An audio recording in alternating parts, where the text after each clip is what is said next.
Video footage দেখে শনাক্ত, mobile টাওয়ারের সূত্র ধরে অভিযান, তারপর গ্রেপ্তার। গার্ডেন রিচ কাণ্ডে গ্রেপ্তার তৃণমূল নেতা মোহাম্মদ ইকবালের 3 সহযোগী। শুক্রবার বর্ধমান থেকে চুরি ফিরোজ, মোহাম্মদ রাজ এবং মোহাম্মদ শাকিলকে গ্রেপ্তার করল সিআইডি। ঘটনার পরদিনই এই 3 জন নদীপথে হাওড়ার নাজিরগঞ্জে পালান। সেখান থেকে সড়ক পথে উত্তরপ্রদেশের গাজীপুরে আত্মীয়দের বাড়িতে গিয়ে তাদের গা ঢাকা দেওয়ার পরিকল্পনা ছিল বলে সিআইডি সূত্রের খবর। সেই মতো তারা গাড়ি নিয়ে বেরো হন। মাঝপথে বর্ধমানের রায়নায় তাদের গ্রেপ্তার করে সিআইডি।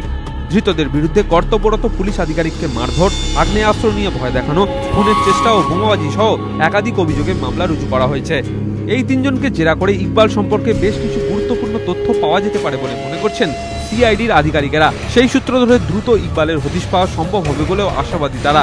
এর পাশাপাশি কংগ্রেস নেতা মুক্তারকেও দ্রুত গ্রেপ্তার করা যাবে বলেও আশাবাদী সিআইডি সূত্রের খবর, মুক্তার গার্ডেন রিচ এলাকাতেই রয়েছেন, কিন্তু এমন জায়গায় গা ঢাকা দিয়ে রয়েছেন সেখানে অভিযান চালানো দুষ্কর। তবে সিআইডি আশাবাদী খুব তাড়াতাড়ি তারা মুক্তারেরও নাগাল পাবেন। এদিকে তৃণমূল সূত্রের খবর, আত্মসমর্পণে রাজি নন ইকবালা। গার্ডেন রিচ কাণ্ডের তদন্তের দায়িত্ব গোয়েন্দা পুলিশের হাত থেকে সিআইডির হাতে তুলে দেওয়ার যে সিদ্ধান্ত মুখ্যমন্ত্রী নিয়েছেন তার যথার্থতা প্রমাণ করতেই তৃণমূলের একাংশ আত্মসমর্পণের জন্য ইকবালের উপর চাপ তৈরি করে বলে তৃণমূল সূত্রের খবর।